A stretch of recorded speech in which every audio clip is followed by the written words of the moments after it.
Hello दोस्तों, मैं ओम प्रकाश आप सभी को अपने YouTube चैनल MCQ जंक्शन पे स्वागत करता हूं। तो आइए स्टार्ट करते हैं। तो जैसे कि आप लोगों को ये थंबनेल देखकर ही आप लोगों को मालूम हो गया है कि ये आज हम किसके बारे में आप लोगों को बताने जा रहे हैं। जी हाँ, तो बच्चों हम आज आप लोगों को जवाहर नवोदय विद्यालय प्रवेश परीक्षा जो कि 2021 में होने वाली है और ख़ास तौर से क्लास 6 के लिए। किसके लिए बच्चों? क्लास 6 के लिए।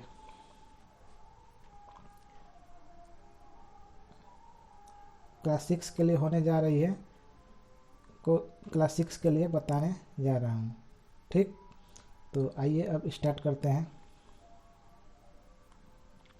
जैसे कि आप लोगों को मालूम है कि हमारा एग्ज़ाम जो है 10 अप्रैल 2021 को होने वाला है। जो हमारा नवोदय विद्यालय का प्रवेश परीक्षा है क्लास 6 के लिए, वो 10 अप्रैल 2021 दिन लगभग शायद शनिवार दिन हमारा शनिवार है। ठीक, और टाइमिंग क्या होने वाली है? 11 बजे से और 1 बज के 30 मिनट तक, 11 AM से 1:30 तक। ठीक, तो बच्चों यहाँ तक तो आपको मालूम होगा जो जो फॉर्म भरा होगा कि उनका पेपर कब होने वाला है, और हाँ, एक बात और, जहाँ आप भरे होंगे या जिस सेंटर से आप भरे होंगे आपका पेपर वहीं पे कंडक्ट कराया जाएगा। ठीक, तो आइए अब आगे चलते हैं। जैसे कि आप लोगों को मालूम होगा आपको पेपर में क्या क्या आने वाला है।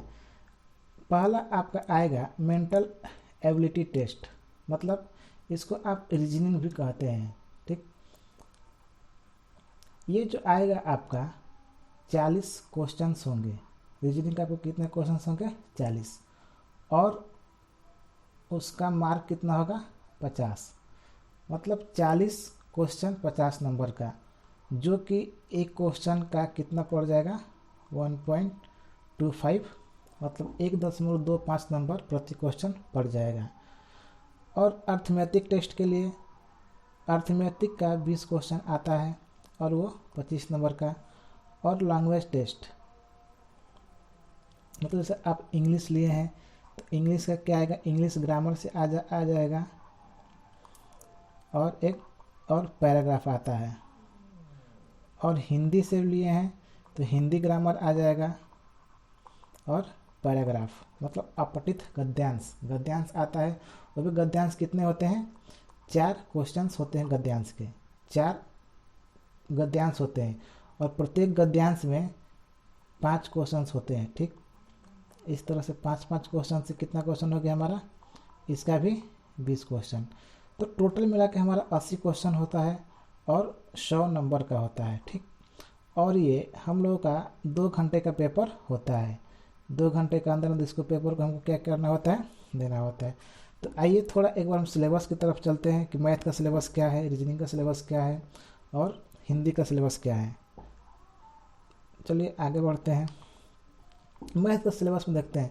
मैथ में लगभग आपके 15 से 17 चैप्टर तक होते हैं जो कि आपको मैथ में करना होता है, जिसमें पहला आप लोगों का है संख्या और संख्या पद्धति, दूसरा है भिन्नात्मक संख्याएं और उन पर आधारभूत संक्रियाएं, तीसरा चैप्टर है आपका दशमलव भिन्न, चौथा चैप्टर है लसा और मसा, पांचवा चैप्टर है मापन, छठा है गुणनखंड और गुणांक, सातवां है संख्यात्मक व्यंजकों के गुणनखंड मान, आठवां है औसत, नौवां है प्रतिशत और 10वां लाभ हानि।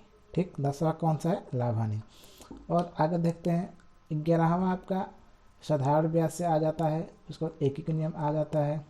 उसके बाद समय, दूरी, गति या चाल समय दूरी आता है। आपका वर्गमूल और घनमूल आता है। अनुपात समानुपात भी आता है। संख्या श्रेणी भी आती है। क्षेत्रफल, परिमाप और आयतन भी आ जाता है। और दंड आरेख, जिसको आप लोग ग्राफ भी कहते हैं, ग्राफ भी आता है। तो यहाँ तक तो हमने मैथ का सिलेबस को देख लिया कि क्या क्या हमारे मैथ में आने वाला है। किस किस चैप्टर से आने वाले हैं। ठीक, तो रीजनिंग की ओर चलते हैं।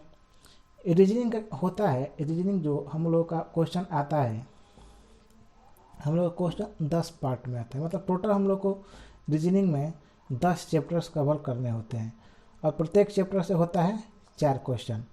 तो इस तरह हम लोग का कितना क्वेश्चन हो गया, 40 क्वेश्चन हो गया हम लोग का रीजनिंग का। ठीक, तो पहला आपका चैप्टर आता है वर्गीकरण से।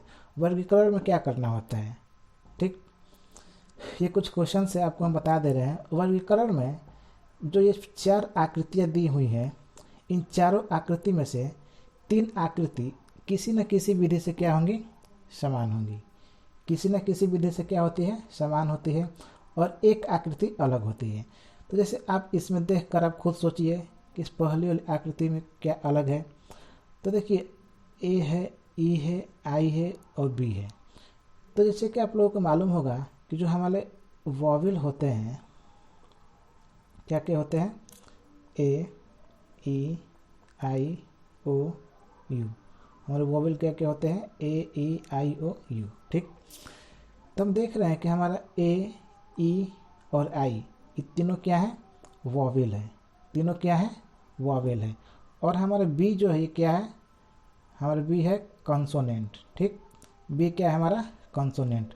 तो हमारा कौन सा आंसर हो जाएगा कि जो हमारा बी वाला होगा वो क्या होगा, ऑप्शन सही होगा। ठीक, तो जैसे हम लोग को OMR मिलता है, ए लिखा होगा, बी लिखा होगा, सी लिखा होगा और डी लिखा होगा।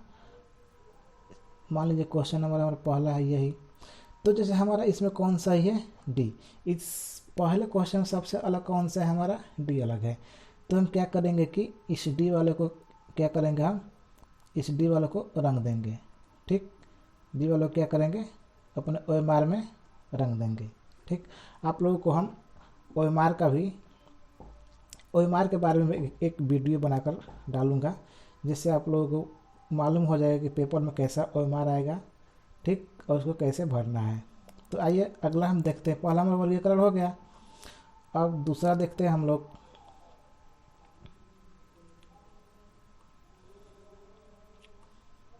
दूसरा है हमारी समान आकृति।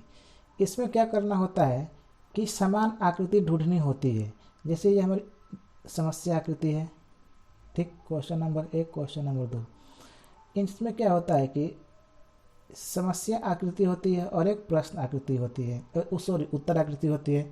समस्या आकृति को ही प्रश्न आकृति भी कह सकते हैं। ठीक, और एक उत्तर आकृति होती है। इस प्रश्न आकृति में जो फिगर होता है उसको हमको उत्तर आकृति में ढूंढनी होती है, वह भी कैसा, सेम फिगर। तो चलिए मिलाते हैं सेम फिगर कौन सा है। ये देखिए गोला और ये टंकी जो निकली हुई है। तो हमको ए नंबर में क्या हो रहा है, ये फिगर मिल जा रहा है। बाकी देखेंगे बी नंबर में, ये इसमें तो ये लाइन ही नहीं है। ठीक, अब इसमें है तो इसमें सीधी लाइन है और इसमें थोड़ा सा गोला कर दिया है, और फिर यहाँ पे गोला वाला भाग नहीं है, तो ये भी हमारा ऑप्शन नहीं होगा। और इसमें अगला ऑप्शन में देखते हैं तो यहाँ पर क्या है, ये तो सब सेम दिख रहा है, लेकिन जो हमारी ये वाली आकृति है उसको क्या किया है, रंग दिया है, तो ये भी हमारी नहीं होगी। ठीक, अब दूसरा क्वेश्चन में देखते हैं हम। दूसरा क्वेश्चन में हमारा है कि ये जो घड़ी है इसकी छोटी वाली सुई कहाँ है, 12 पे, और बड़ी वाली सुई 3 पे। तो हमको ऐसे ही आकृति ढूंढना है जिसपे कि छोटी वाली 12 पे हो और बड़ी वाली 3 पे हो। तो देखते हैं कि तो इसे उल्टा है, तो इसको काट देते हैं। अब देखिए यहाँ पे जो हमारी छोटी वाली सुई है उसको 3 पे कर दिया है और बड़ी वाली सुई को 12 पे कर दिया है। हमको क्या चाहिए कि छोटी वाली 12 पे चाहिए, बड़ी वाली 3 पे चाहिए। ये भी हमारा गलत हो गया। अब इसमें देखिए छोटी वाली 12 पे है और बड़ी वाली 3 पे है, तो सेम फिगर क्या हो रहा है हमारा, इससे मिल रहा है। तो कौन सा आंसर हो जाएगा, ऑप्शन नंबर सी। ठीक, चलिए आगे देखते हैं। अगला हमारा आता है तीसरा, सहसंबंध। सहसंबंध, ठीक, सहसंबंध में क्या होता है कि पहली आकृति दूसरी आकृति से जिस तरह संबंधित होती है, पहली आकृति दूसरी आकृति से जिस तरह संबंधित होती है, ठीक उसी तरह तीसरी आकृति भी चौथी आकृति से क्या होगी, संबंधित होगी। तो इसमें संबंध देखते हैं। इसमें संबंध क्या है, देखिए ये आपका एक त्रिभुज है, त्रिभुज है, एक बड़ा त्रिभुज एक छोटा त्रिभुज। तो यहाँ पे क्या आ गया, एक चतुर्भुज आ गया और एक छोटा चतुर्भुज आ गया। ठीक, अब यहाँ पर देखते हैं, यहाँ पर भी चतुर्भुज है और छोटा चतुर्भुज है और बीच में क्या कर दिया है, तीर दे दिया है। तो यहाँ पर क्या आएगा, यहाँ त्रिभुज था, यहाँ पर चतुर्भुज था, तो क्रम क्या बन रहा है, यहाँ चतुर्भुज है तो यहाँ पर क्या बनेगा, हमारा पंचभुज बनेगा। वो भी एक बड़ा पंचभुज बनेगा, एक छोटा पंचभुज बनेगा, और वहाँ पर पंचभुज में क्या होगा, तीर होगा। तो हमको ऐसी आकृति कहाँ मिल रही है, ऑप्शन नंबर बी में मिल रही है। ठीक, तो सहसंबंध से ऐसे ही क्वेश्चन आते हैं। ठीक, इसको देखते हैं, इसका संबंध क्या है। इसको एक बार क्या किया है, इसको एक बार 90 डिग्री क्या किया है, घुमा दिया है। तो इसको 90 डिग्री घुमा दिया तो तीर तो ऐसे हो गया, और ये क्या हो रहा है, जो हमारी ये आकृति है ये आपस में ऊपर नीचे बदल जा रहे हैं, और गोला क्या हो रहा है, गोला को रंग दिया जा रहा है। वो भी 90 डिग्री किस तरह, क्लॉकवाइज में चल रहा है। तो इसको भी 90 डिग्री क्या करेंगे, हम क्लॉकवाइज में चलाएंगे तो हमारी जो हमारा तीर होगा ऐसे होगा। ठीक, जब तीर होगा तो हमारा त्रिभुज ऊपर जाएगा और ये नीचे जाएगा, लेकिन ये जब ऊपर गया था इसमें तो ये नीचे आ गया है। तो इसमें जब त्रिभुज ऊपर जाएगा, त्रिभुज कहाँ जाएगा, आपका नीचे आ जाएगा, और जो वर्ग है ये ऊपर होगा, लेकिन वर्ग कैसा होगा, रंगा हुआ होगा। ठीक है, हमारा वर्ग कैसा होगा, वर्ग रंगा हुआ होगा। ठीक है,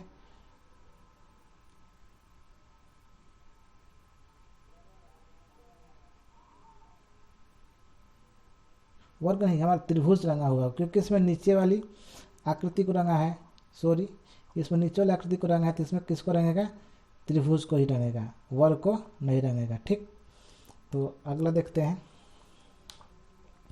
अगला है हमारा श्रृंखला। क्या है, श्रृंखला। अब श्रृंखला में क्या होता है, श्रृंखला में होता है कि देखिए पहली आकृति दूसरी आकृति से जिस तरह संबंधित है, ठीक दूसरी भी तीसरी से उसी तरह संबंधित होगी, ठीक तीसरी भी चौथी से उसी तरह संबंधित होगी। देखिए पहली आकृति में क्या किया, एक यहाँ से लाइन किया है, और दूसरी आकृति में इसका 1/4 भाग गायब कर दिया है। कितना गायब किया है, 1/4 भाग गायब कर दिया है। मतलब इसको हम 4 हिस्सा में अगर बांटते हैं इसको, तो इसका इतना भाग क्या किया है, गायब कर दिया है। तो ऐसी आकृति बनी है। तो ठीक तीसरी आकृति में भी क्या किया है, इसका ये वाला भाग गायब कर दिया है, तो बचा है क्या, ये वाली। अब चौथी आकृति में भी किसको गायब करेगा, इसका आधा भाग क्या करेगा, गायब कर देगा। तो हमें कौन सी आकृति बचेगी, ए नंबर। अब दूसरा हम देखते हैं, इसमें है देखिए यहाँ पे क्या है, एक आपका चतुर्भुज दिख रहा है, 1 2 3 4 चतुर्भुज, यहाँ पे पंचभुज, और यहाँ पे आपका षष्ठभुज दिख रहा है। ठीक, यहाँ पे आपका षष्ठभुज दिख रहा है। तो हमारी अगली आकृति में क्या आएगी, हमारी अगली आकृति में सप्तभुज आएगी, जिसकी 7 भुजा होगी। देखिए इसका देखते हैं, 1 2 3 4 5 6 7 8, इसका तो 8 हो गया, गलत। इसका 1 2 3 4 5 6 7, इसका 7 आ रहा था, तब तक इसको छोड़ दे रहे हैं। इसको देखते हैं, 1 2 3 4 5 6, इसका भी 6 आ रहा है, ये भी गलत। इसका 1 2 3 4 5 6, इसका भी गलत। तो कौन सा होगा, ऑप्शन नंबर बी। ठीक, अगला देखते हैं। अगला होता है कि आकृतियों को पूर्ण करना, मतलब कि इसमें हमको आकृतियों को क्या करना होता है, पूर्ण करना होता है। किसी एक आकृति दी होगी, उसको क्या करेगा, 4 भागों में बांट देगा, और 3 भागों में आकृति दे देगी और एक को पूछ देगा। जैसे यहाँ पे दिया है, इसका 3 भागों में आकृति दिया है, एक को पूछ दिया है। तो देखिए इसको हम जब पूरा करेंगे इस आकृति को, तो ये ऐसे आएगा और ये ऐसे आएगा, और यहाँ से ये ऐसे जाएगा। ठीक, और यहाँ भी एक गोला बनेगा और इस तरह बनेगा, यहाँ पे ऐसे बनेगा। तो ऐसी कौन सी आकृति हमको मिल रही है, देखिए option number A. Option number A में जो ये गोला में जो लाइन है, इसको क्या किया, तिरछा कर दिया है। तो ये तो हमारा नहीं होगा। इसमें ये तो पूरा उल्टा कर दिया है। इसमें भी लाइन को क्या किया, सीधा कर दिया है। ठीक, हमको जबकि इसको 36 चाहिए। इसमें देखिए ये हमारा एकदम मिल रहा है। तो हमारा ऑप्शन कौन सा होगा, ऑप्शन नंबर डी। अब इसमें देखते हैं दूसरे क्वेश्चन में। ये पहला क्वेश्चन हो गया था हमारा, दूसरा क्वेश्चन देख रहे हैं कि इसमें कैसे कैसे क्वेश्चन आते हैं। तो इसमें क्वेश्चंस आते हैं, देखिए इसमें ये क्या है, सेम आकृति है ये। ठीक, तो इधर भी क्या आएगी, एकदम सेम आकृति ही आएगी। तो इस सेम आकृति कौन सी मिल रही है, ऑप्शन नंबर सी। तो ऑप्शन नंबर सी होगा। ठीक, अगला देखते हैं। अगला है वर्ग पूरा करना, या इसको कह सकते हैं ज्यामितीय आकृतियों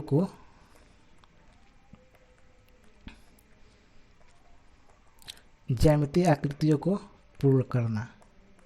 ठीक, इसमें क्या होता है, देखिए या तो एक गोला दे देता है, या तो त्रिभुज दे देता है, या आपका एक वर्ग दे देता है। इसको क्या करते हैं, पूरा हमको करना होता है। इसको कहीं से भी काट देगा, इस तरह इसको इस तरह काट देगा, इसको इस तरह काट देगा, हमको पूरा करना होता है। हम जब इसको पूरा बढ़िया से पढ़ेंगे तो हम आप लोग को बताएंगे कैसे इसको पूरा करना होता है। तो देखिए इसका कौन सी आकृति हमको, इसका एक वर्ग बनाएगा। तो क्या करेंगे, इसको हम एक वर्ग बना लेंगे इस तरह। ठीक, इस तरह बन गया।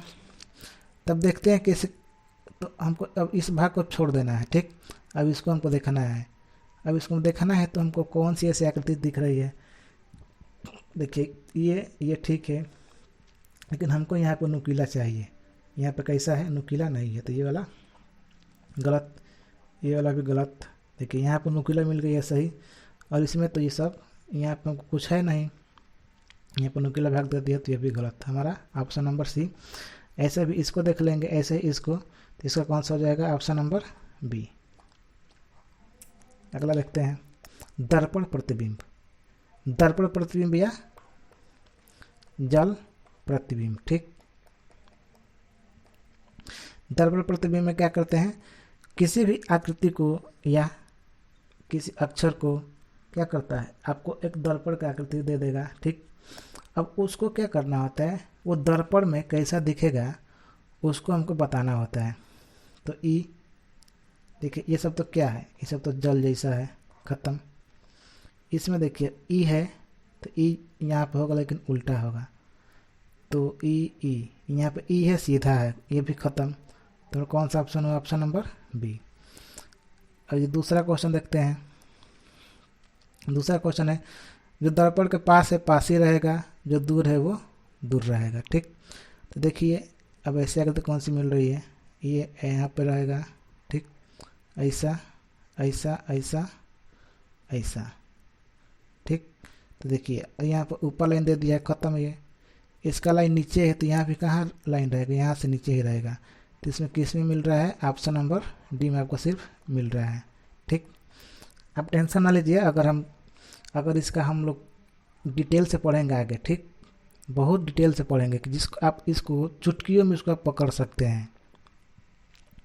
आप लोग कोई दिक्कत ही नहीं आएगा, इसको कभी नहीं दिक्कत आएगा आप लोग को, ना दर्पण में, ना जल में। जितना भी आप लोग को नवोदय के से रिलेटेड रीजनिंग है या मैथ है, आप लोगों को तो एकदम दिक्कत ही नहीं आएगा।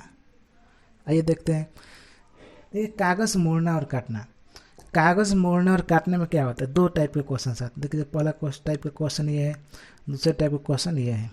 देखिए क्या करेगा कि आपको पहले टाइप में आपको एक आकृति बना देगा। ठीक, अब वो बोलेगा कि इस आकृति को अगर हम मोड़ेंगे, इस आकृति को हम मोड़ेंगे तो मोड़ने के बाद वो आकृति कैसी दिखेगी। तो देखिए जहाँ डॉटेड लाइन दिखती है, वहीं से हमारी क्या होती है, आकृति मुड़ती है। अब ये डॉटेड लाइन दिख रही है, तो इसका मतलब क्या, यहाँ से कागज़ हमारा मुड़ गया है, यहाँ से कागज़ हमारा कहाँ हो गया है, मुड़ गया है। ठीक, तो देखिए जब हम इसको मुड़ाएंगे, इसको ऐसे मुड़ाएंगे इस तरह। ठीक, क्योंकि हमारा सभी आंसर इसी साइड है, तो इसको किधर मुड़ाएंगे, हम इधर मुड़ाएंगे, अपने बाएं साइड मुड़ाएंगे। तो जब इसको अपने बाएं साइड मुड़ाएंगे हम, तो क्या होगा, ये वाला आकृति है वो ऐसा बन जाएगा। ठीक, और ये क्या हो जाएगा, ये डॉटेड हो जाएगा। ये हमारे मुड़ने के बाद ये आकृति यहाँ आ गई। तो ऐसा कौन सा ऑप्शन दिख रहा है आपको? ऐसा सिर्फ आपका ऑप्शन नंबर बी दिख रहा है, जो कि आपका सही होगा। अब आता है कि कागज़ को मोड़ने का डायरेक्शन देता है, ठीक। उस कागज़ को क्या क्या करता है? मोड़ता है। कैसे कैसे मोड़ना है उसको, फिर क्या करता है? काट देता है। देखिए इसको यहाँ पर मोड़ दिया है तो काटा है, तो जब इसको खोलेगा ऐसे करेगा, जब ऐसे होगा तो यहाँ पे क्या होगा? आएगा, ठीक। तो ऐसा लगभग सभी ऑप्शन हम दिख इसमें दिख रहा है। ऑप्शन नंबर 2 खत्म। अब जब इसको खोलेंगे तो ये जो आकृति है जस्ट इसके ऊपर एक बनेगा, ठीक। फिर यहाँ पर एक है तो इसके ऊपर एक बनेगा, यहाँ पे है तो इसके ऊपर एक बनेगा, यहाँ पे है तो यहाँ पे इसके ऊपर एक बनेगा। तो ऐसे कौन सी आकृति दिख रही है हमारी? 4, ठीक। अगला देखते हैं, आकृतियों का निर्माण करना। इसमें क्या होता है कि आपको 3-4 पार्ट में आकृति दे देगी, ठीक। प्रश्न आकृति में क्या करेगी, या समस्या आकृति में आपको 3-4 आकृतियाँ दे देगी। अब वो 4 ऑप्शन दिया रहेगा आपको। क्या किया रहेगा? 4 ठे ऑप्शन दिया रहेगा। उस ऑप्शन में से आपको क्या करना होता है, जो ये आकृति बनेगी हमारी, जो इससे आकृति बनेगी उसको क्या करना होता है? हमको छांटना होता है, ठीक। क्या करना होता है? हमको छांटना होता है। तो आइए देखते हैं इससे कौन सी आकृति हमारी निर्माण होती है। तो देखिए, अगर यहाँ से अगर यहाँ पे इसको लाकर बैठा दे हम, तो यहाँ से ऐसे बन जाएगा, ये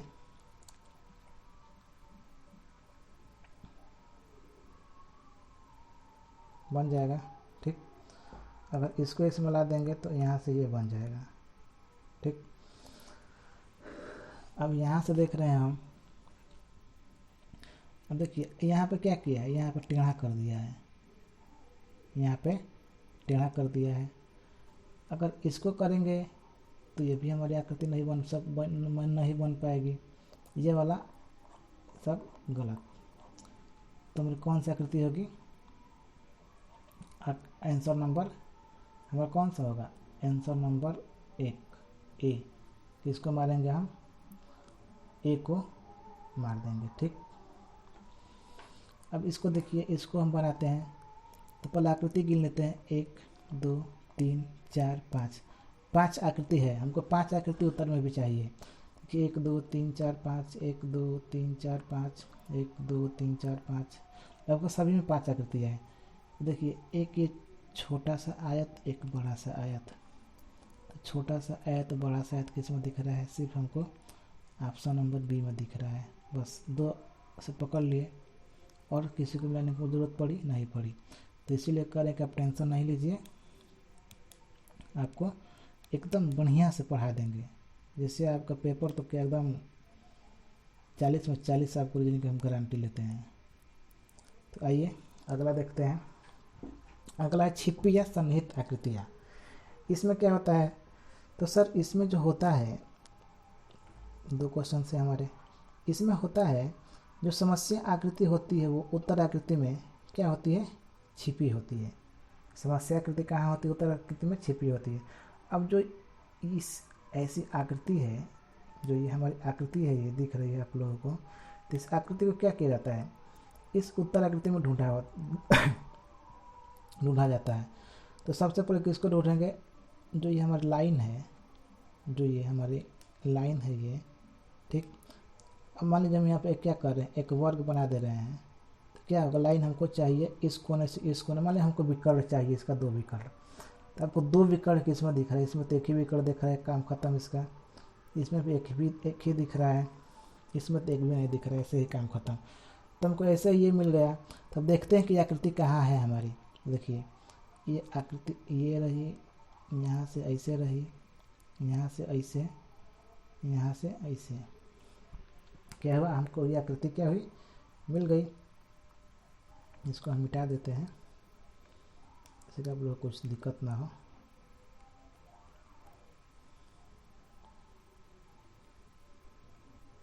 ठीक। अब देखिए दूसरा में क्या है? समस्या आकृति। तो देखिए, हम जो ये एक छोटा सा कुछ बना है, कुछ आकृति होगा, कुछ रस्सी जैसा है। तो हमको अब इसको ढूंढना है। तो हमको तो ऐसे दिख जा रहा है कि ये कहाँ है? ऑप्शन नंबर बी में है। तो कुछ आपके रीजनिंग में कुछ ऐसे ही आपके क्या होंगे क्वेश्चंस आएंगे। ठीक, एक बार शुरू से देख ले रहे हैं। अच्छा देखिए, हम इसमें छोड़ दिए इसमें 2 3 4 क्वेश्चन है। तो इसमें देखते हैं कि A1 C3 D5 F6। हम जानते हैं कि A किस पे आता है, 1 पे आता है, C 3 पे आता है, D 4 पे आता है, E 5 पे, F 6 पर। तो हमारा अलग कौन हुआ, D के साथ क्या नंबर होना चाहिए था, 4 नंबर होना चाहिए था, लेकिन अब क्या दे दिया है, 5 दे दिया। तो इसमें कौन सा होगा सही, ये वाला ऑप्शन सही होगा। अब यहाँ पर देखिए, अब यहाँ पर है कि जो आकृति है उसी का छोटा आकृति क्या है, उसके अंदर है। तो यहाँ पर देखिए, यहाँ पर त्रिभुज है तो इसके अंदर छोटा त्रिभुज है, यहाँ पे एक चतुर्भुज है तो इसके अंदर एक त्रिभुज है। ये तो ऐसे ही ख़त्म। अगला आगे भी मिला लेते हैं, ये चतुर्भुज तो इसमें भी चतुर्भुज, ये अर्धगोला तो इसमें भी अर्धगोला। तो मेरा ऑप्शन कौन सा हो जाएगा सही, बी नंबर। अब इसमें आकृति मिला लेते हैं तो देखते हैं कौन सी आकृति मिल। देखिए ये नहीं, ठीक, ये चारों आकृति क्या हो गई हमारी, चारों आकृति मिल गई। तो इसका सही उत्तर कौन होगा, हमारा सही उत्तर इसका बी होगा, क्योंकि अन्य आकृतियों से क्या कर रही है, नहीं मिल रही है। ठीक, तो आइए अब आगे देखते हैं। जैसे कि हम लोग तो रीजनिंग का सिलेबस तो देख ही लिया लगभग। आप लोगों को 1 महीने आपको पेपर तक हम लगभग सभी मैथ और रीजनिंग का आप लोगों का संपूर्ण रिवीजन कराएंगे। ठीक, तो इस तरह हमारे चैनल से आप लोग बने रहिए। आइए अब हिंदी का देखते हैं। हिंदी में क्या होता है सर, तो हिंदी में होता है गद्यांश। ठीक, गद्यांश होता है और व्याकरण होता है। व्याकरण से क्या आता है, तो व्याकरण से ज़्यादा कुछ नहीं आता है। सब जो गद्यांश होता है उसी में से क्या होता है, कुछ विलोम पूछ देता है, कुछ पर्यायवाची पूछ देता है। ठीक, और कुछ क्या कभी कभी बाई चांस में उसका संधि विच्छेद भी पूछ देता है। ठीक, देखिए जैसे कि आप लोग को बताएं कि हम गद्यांश कितने होते हैं, गद्यांश होते हैं 4। पेपर में गद्यांश कितने आएंगे, 4 गद्यांश। और प्रत्येक गद्यांश में कितने क्वेश्चन होंगे, आपके 5 क्वेश्चन होंगे।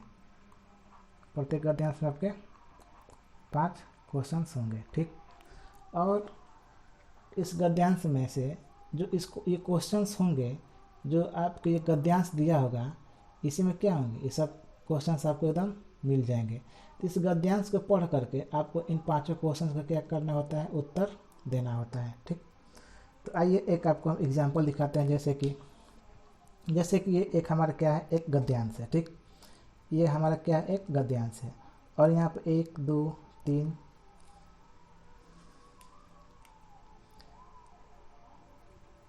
4 5 क्वेश्चंस दिए हैं आपके। ठीक, तो आइए एक बार हम गद्यांश पढ़ते हैं। गद्यांश हमारा है कि शेरशाह नीति कुशल शासक था। ठीक, वह न्याय प्रिय भी था और सभी धर्मों का ध्यान रखता था। राज्य के सभी अधिकारियों को यात्रियों से अच्छा व्यवहार करने के लिए उसने कड़े आदेश दिए थे। राहगीरों की सुरक्षा का पूरा प्रबंधन रखता था। राह में मृत्यु हो जाने पर राहगीर के माल को जब्त नहीं किया जाता था। चोरी होने पर गांव का मुखिया या जमींदार उत्तरदायी होता था। पता न लगा पाने की दशा में उसे स्वयं ही सजा भुगतनी पड़ती थी। जो चोरों या लुटेरों को मिल सकती थी, रास्ते में हत्या हो जाने पर भी मुखिया या जिम्मेदार को ही उत्तरदायी ठहराया जाता था। सजा का डर से अपराध नहीं होते थे। अधिकारी सतर्क थे। प्रजा सुरक्षित थी। कहा जाता है कि उस समय तक कमजोर वृद्धा भी शरीर पर मूल्यवान गहना का बक्सा लेकर बेटक यात्रा कर सकती थी। ठीक, तो देखिए ये हमारा क्या हुआ, जो इतना सब है ये हमारा गद्यांश हुआ, यहाँ से यहाँ तक, यहाँ से यहाँ तक। अब ये जो हमारे 5 क्वेश्चन है, हमारे जो 5 क्वेश्चन है, ये कहाँ है, इस गद्यांश के अंदर ही है। हमको इसमें से क्या करना होता है, ढूंढ कर निकालना होता है। तो पहला है हमारा कि डैश डैश एक नीति कुशल शासक था। तो इसमें से कौन नीति कुशल शासक था, तभी हमने पहले ही लाइन में पढ़ा शेरशाह नीति कुशल शासक था। तो इसमें कौन सा होगा? ऑप्शन नंबर सी, शेरशाह पूरा। शेरशाह क्या था? नीति कुशल शासक था। अगला क्वेश्चन है कि शेरशाह राहगीरों का था डैश डैश था, तो क्या था? तो यहाँ पे देखिए, यहाँ पे हम पढ़े कि राहगीरों की सुरक्षा का पूरा प्रबंधन रखता था। कौन रखता था? हमारा जो शेरशाह था, राहगीरों का सुरक्षा का प्रबंध रखता था। तो इसका आपका कौन होगा कि राहगीरों का? ऑप्शन देखते हैं।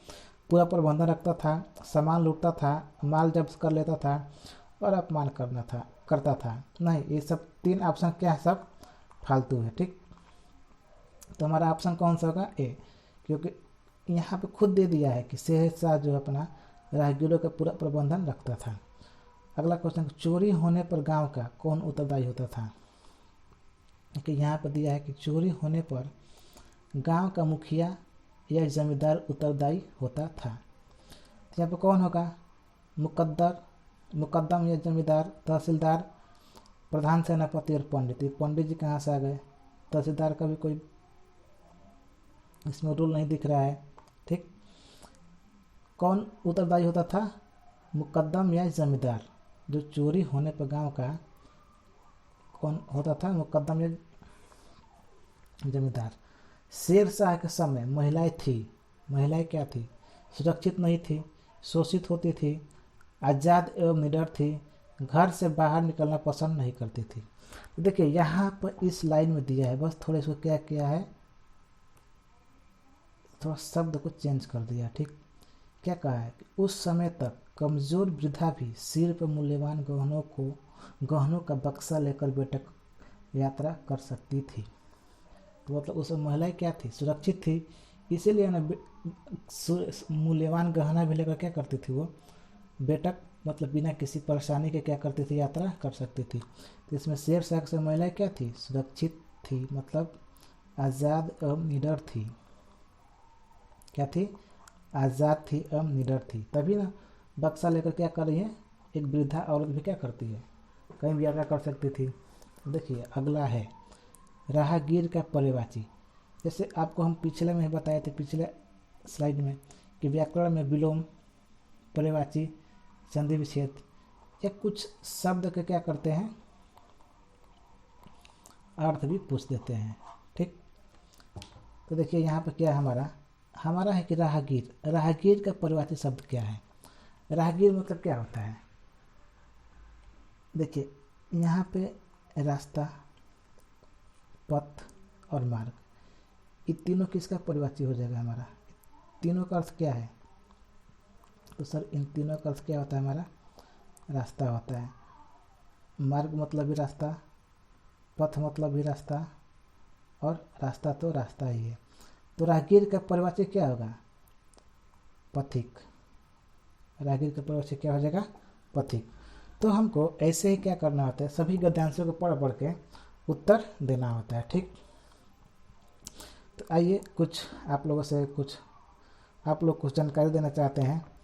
देखिए हम आप सबके लिए मैथ का प्रैक्टिस सेट ला रहे हैं। ठीक, मैथ का प्रैक्टिस सेट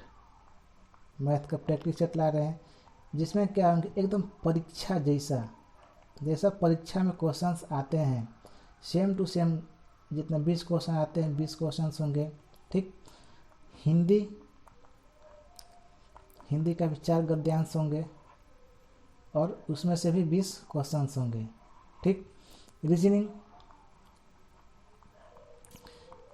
में भी क्या होंगे? रीजनिंग में भी हमारे सब 10 पार्ट होंगे रीजनिंग के, और उसमें से भी कितने क्वेश्चंस होंगे? 40 क्वेश्चंस। तो टोटल हमारे 80 क्वेश्चंस हो गए। ठीक, तो इन सब का हम लोग क्या करेंगे? 1 महीने के अंदर इतना बढ़िया से रिवीजन कर लेंगे। क्या करेंगे? 1 महीने के अंदर इतना बढ़िया से रिवीजन कर लेंगे कि हम पेपर क्या एकदम फोड़ देंगे, पेपर फोड़ के आएंगे उस दिन। किस दिन? 10 अप्रैल को।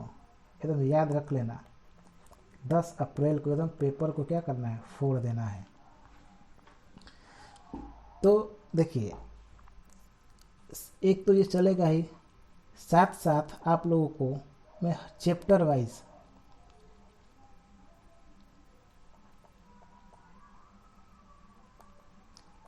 क्या करेंगे, आप लोग रिवीजन, आप लोगों का रिवीजन कराएंगे, वो भी 1 महीने के अंदर, आपके लास्ट मार्च तक आपका पूरा आपका मैथ और रीजनिंग का चैप्टर वाइज रिवीजन कराएंगे, ठीक। उसके बाद आपका तो ये सेट चलेगा ही, मैथ का प्लस हिंदी का प्लस रीजनिंग का। इसका मतलब आपका समझिए कि आपका मॉडल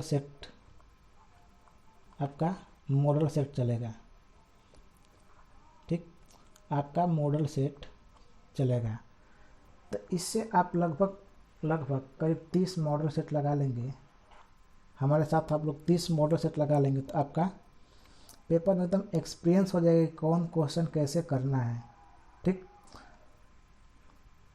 चलिए आगे बढ़ते हैं और इस तरह आप लोगों को हमारा वीडियो अच्छा लगा होगा तो हमारे वीडियो को शेयर, लाइक और हमारे चैनल को सब्सक्राइब ज़रूर कीजिएगा, ठीक। और हाँ, आना ना भूलिएगा हमारे चैनल पे